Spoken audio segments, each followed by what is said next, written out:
Welcome to History Date Night, a World War II podcast covering the Second World War in chronological order, from the opening shots to final victory. I'm Justin, and joining me is my wife and co-host, Jenny. Together we explore the people, battles, and turning points that shape the deadliest conflict in human history, one date at a time. On this episode, practice shooting at real targets instead of drones. Picked apart piece by piece.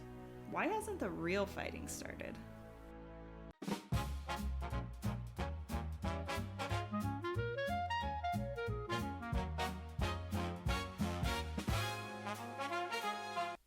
Welcome back to History Date Night. I'm Jenny. Last episode, the Graf Spee was scuttled at sunset in the Rio de la Plata while thousands watched from the shore. Canada arrived in Liverpool. The Commonwealth Air Training Plan was signed. Finland won its first major battle and the League of Nations expelled the Soviet Union. This episode, December 18th through the 31st, closes out 1939 as the world passes into 1940. I'm Justin. This is an episode where we take stock. 4 months of war, 3 simultaneous conflicts. The world that existed on September 1st is unrecognizable. We'll do a brief year in review at the end, the numbers, the trajectory, what 1940 is going to look like from where we stand on December 31st. But first, we have a lot of history to cover. Let's get into it. December 18th, Monday. 24 Wellington bombers take off from airfields in eastern England and head out over the North Sea toward Wilhelmshaven, Germany's main naval base on the North Sea coast, roughly 250 miles from the English coast. 2 of the Wellington bombers would develop technical problems and turn back, but 22 continue. Their orders are to attack German warships in the Schillig Roads, a ship anchorage outside of Wilhelmshaven in the north of Germany, and in the Heligoland Bight, a small group of islands owned by Germany in the North Sea. The Germans have a new tool, the Freya radar system, recently installed on the island of Wangerooge. It picks up the bomber formation while it's still approaching and sends an alert to the fighter wing at Jever. The first report is dismissed as a radar error. An observer mistakes it for a false reading. When a second station confirms it, the alarm goes out. Messerschmitt Bf 109 and Bf 110 fighters are scrambled. For the first time in the war, fighter aircraft are successfully guided to an enemy formation by radar.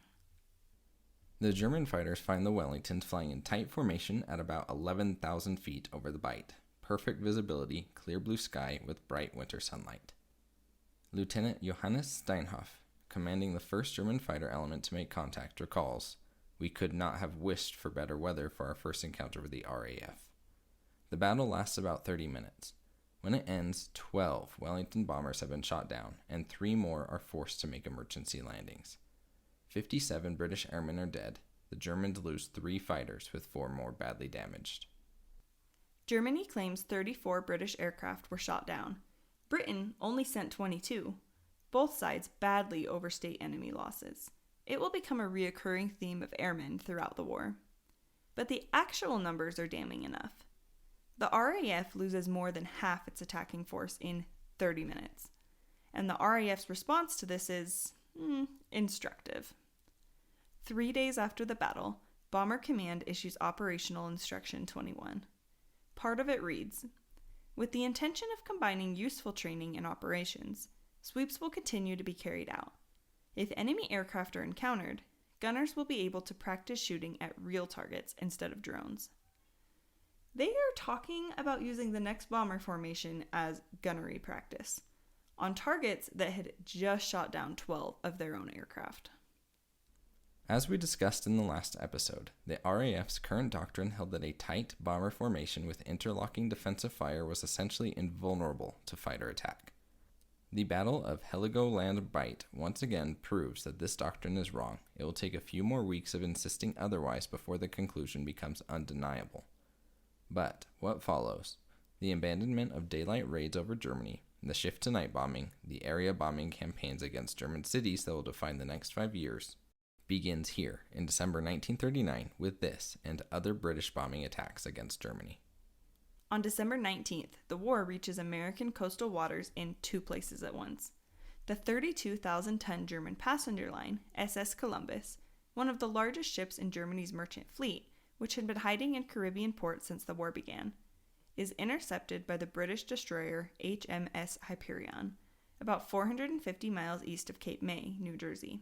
The Columbus's captain orders his ship scuttled to prevent capture.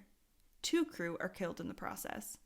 The American heavy cruiser USS Tuscaloosa rescues 567 survivors and brings them to Ellis Island in New York Harbor. Germany's 3rd largest ocean liner ends up on the floor of the Atlantic, and its crew ends up on the island of Immigration. But the incident does not end in 1939. 2 years later, when Hitler declares war on the United States, he reaches back to this morning off the coast of New Jersey. He cites the presence of the USS Tuscaloosa as a flagrant, hostile act against the German nation, falsely insisting that the American cruiser had forced the Columbus into the hands of British warships. He lists the loss of the liner as a casus belli, a formal justification for war, transforming a humanitarian rescue into a piece of political theater to justify his declaration of war against America. Simultaneously, the British light cruiser HMS Orion is pursuing the German freighter SS Aruka off Miami, Florida. The Aruka ducks into Port Everglades, an American port, to avoid capture. Orion fires a warning shot across her bow. The shot lands within American territorial waters off Hialeah, Florida. An American Army Air Corps reconnaissance plane witnesses it from the air. The State Department dispatches what it calls a vigorous protest to London. Britain has just fired a gun in American coastal waters. Secretary of State Cordell Hull reminds the British Foreign Office that neutral nations are entitled to have their waters, quote, free from the commission of any hostile act by any non-American belligerent nation, end quote. The war is not supposed to be here, but it's here anyway.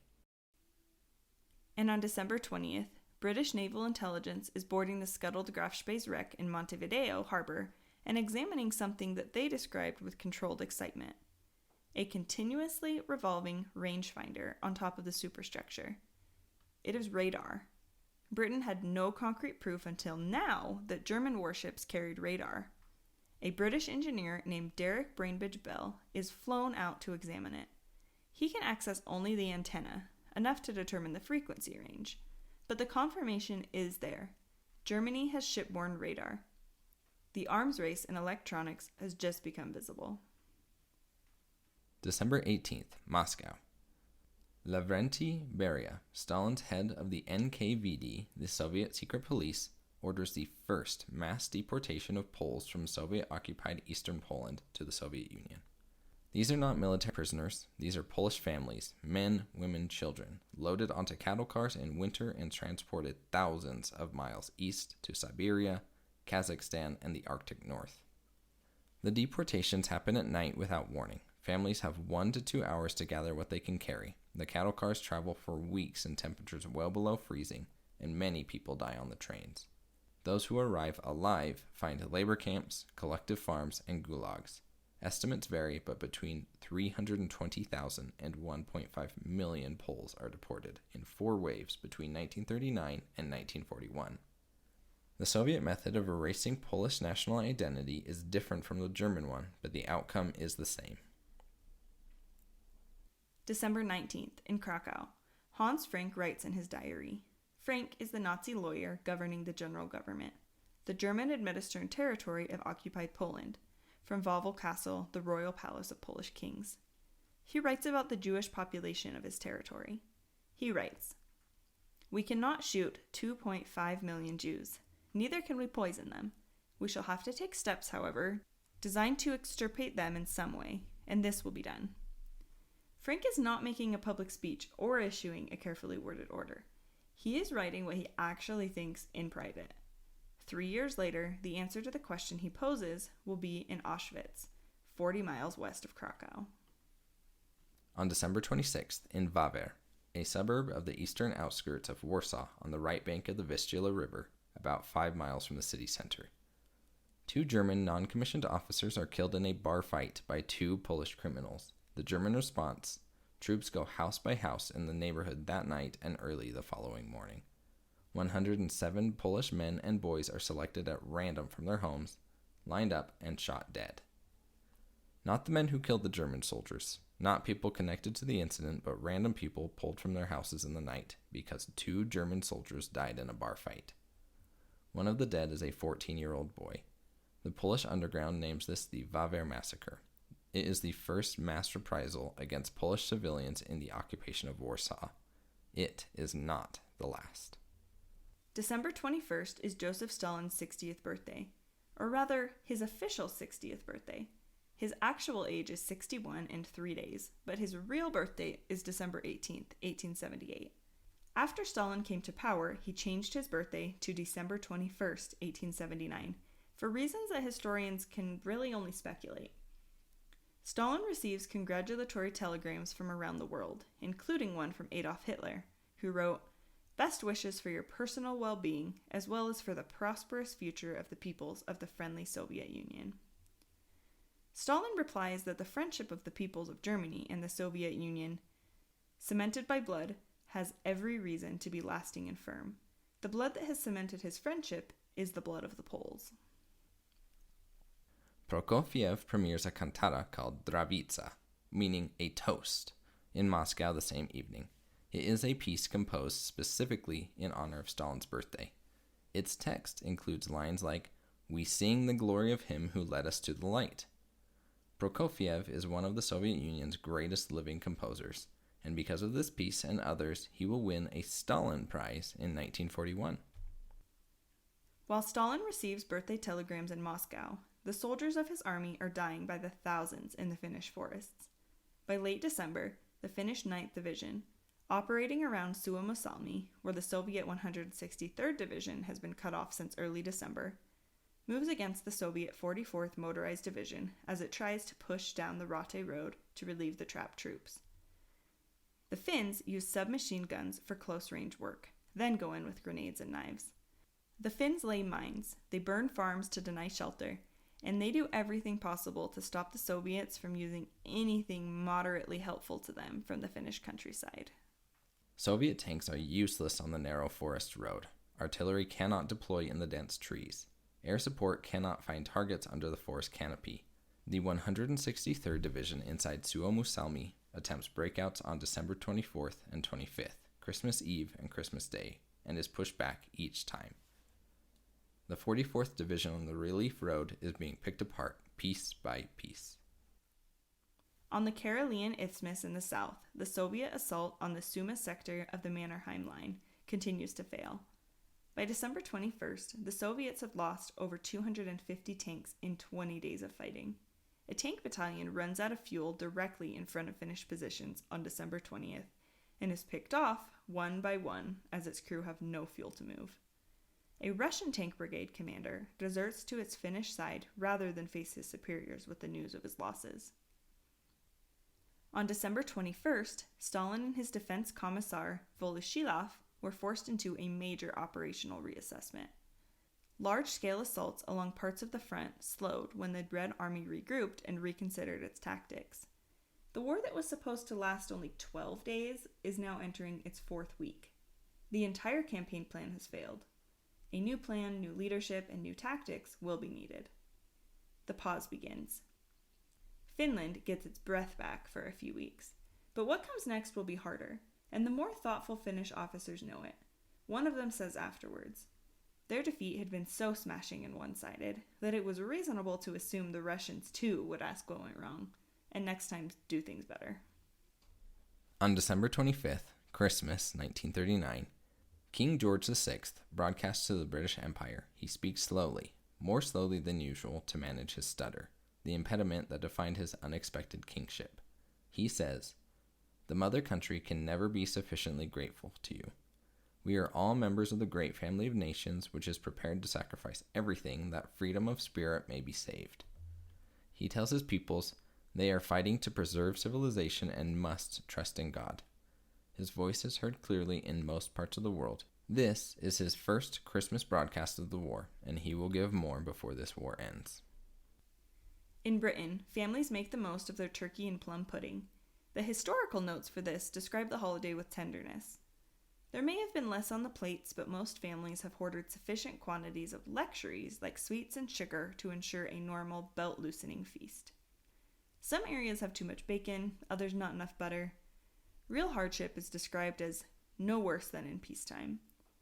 There is something both reassuring and melancholy about that observation. In France, the British officer tradition holds. On Christmas Day, the officers of the British Expeditionary Force serve Christmas dinner to the men.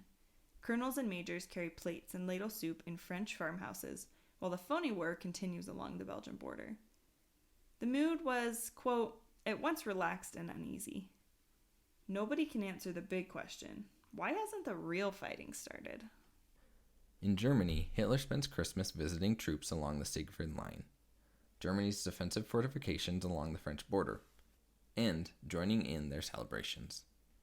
In speaking about this moment, some historians have observed, with some irony, that for all the Nazi rhetoric about abolishing Christianity and replacing it with pagan Yule-fest celebrations, they were, after all, sentimentalists at heart. The images of Hitler at Christmas with his soldiers show him laughing, accepting handshakes, standing in front of decorated trees. In Finland, Finnish troops enter Soviet territory for the first time on Christmas Day, pushing Soviet forces back across the frontier on the Suomussalmi-Kemijärvi front. Finnish-American volunteers began arriving in Finland on December 24th. And on December 23rd in Dublin, the IRA raids the magazine fort in Phoenix Park and steals the Irish Army's entire reserve of small arms ammunition, over 1 million rounds of rifle, revolver, and machine gun bullets. Roadblocks go up across the Irish Republic. Troops search cars, lorries, buses, and prams. Women are stopped and their shopping bags searched. 16 men are arrested.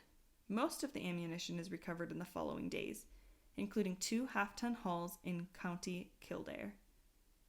Ireland is officially neutral in the war next door. Its main domestic security problem this Christmas is a revolutionary organization that still regards itself as in a state of war with Britain. The complications of Irish politics in wartime are their own long story. A few developments to note as December closes. On December 23rd, the British established Military Intelligence Section 9, or MI9, charged with helping resistance fighters, downed airmen, and prisoners of war escape from occupied territory. The escape lines that will eventually bring hundreds of Allied airmen back from France, Belgium, and the Netherlands begin here, in a small office run by a mayor named Norman Crockett. On December 29th, the Air Ministry issues a design requirement for a light bomber with a 1,500-mile range carrying 1,000 pounds of bombs. This specification produces the de Havilland Mosquito, the fastest aircraft of the war, which Germany cannot match, which will fly precision daylight raids over Berlin while Bomber Command flies area attacks at night. And on December 29th, in San Diego, in the United States, the prototype Consolidated XB-24 makes its maiden flight of 17 minutes. This aircraft becomes the B-24 Liberator, and 18,313 will be built throughout the course of the war. 2 of the most important Allied aircraft of the war are commissioned in the last 2 weeks of 1939. And on December 27th, a magnitude 7.8 earthquake strikes eastern Turkey near the city of Erzincan, a city of about 20,000 people in a valley in the Anatolian Mountains, roughly 400 miles east of Ankara. More than 32,000 people are killed. 100,000 more are injured or homeless in bitter winter weather. 7 violent shocks hit between 2 and 5 in the morning, when people are asleep in their homes.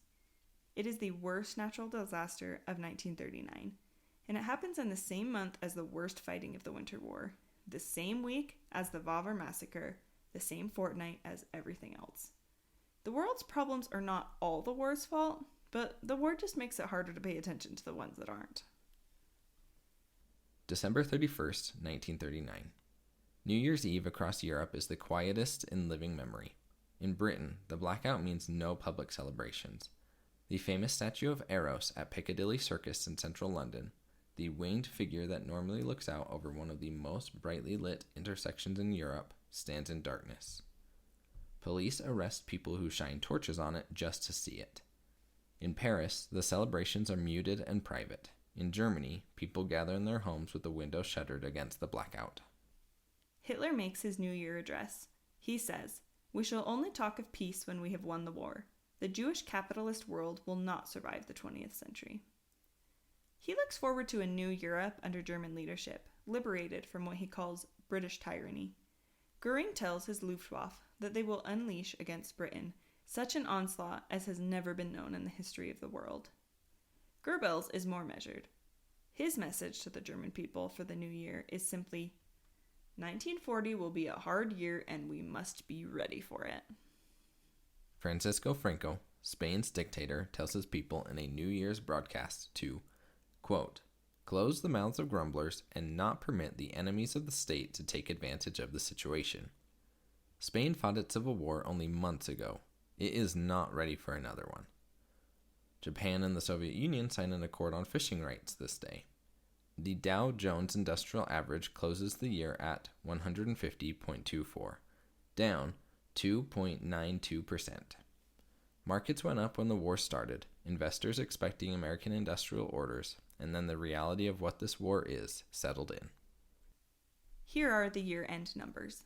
In 4 months of war, Britain has lost 422,000 tons of shipping, about 2% of its fleet. Germany has lost 224,000 tons, about 5% of its fleet, a proportionally worse toll. Britain's naval blockade has intercepted and confiscated 1 million tons of goods bound for Germany. In the December summary alone, Germany has lost 1 pocket battleship. In Finland, in 1 month of war, the Soviet Union has lost thousands of men at Suomussalmi. What does 1940 look like from here?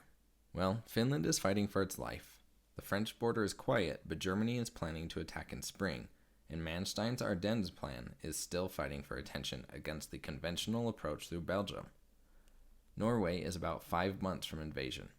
The Grafspee is gone, but 3 more German surface raiders are being prepared. The magnetic mine has been defeated, and Germany doesn't know it yet. Various deportations are underway. Hans Frank has written what he intends to do. The Uranium Committee in Washington has $6,000 and an instruction to think about atomic bombs. The world that existed on September 1st, 1939 is 4 months gone. The world that will exist by September 1st, 1940 is almost unimaginable from where we stand tonight, in the dark, trying to see the statue of Eros through the blackout. Thanks for joining us for episode 16 of History Date Night, and for the first 4 months of this journey. We'll be back in 1940. Happy New Year. We'll see you then. See you then.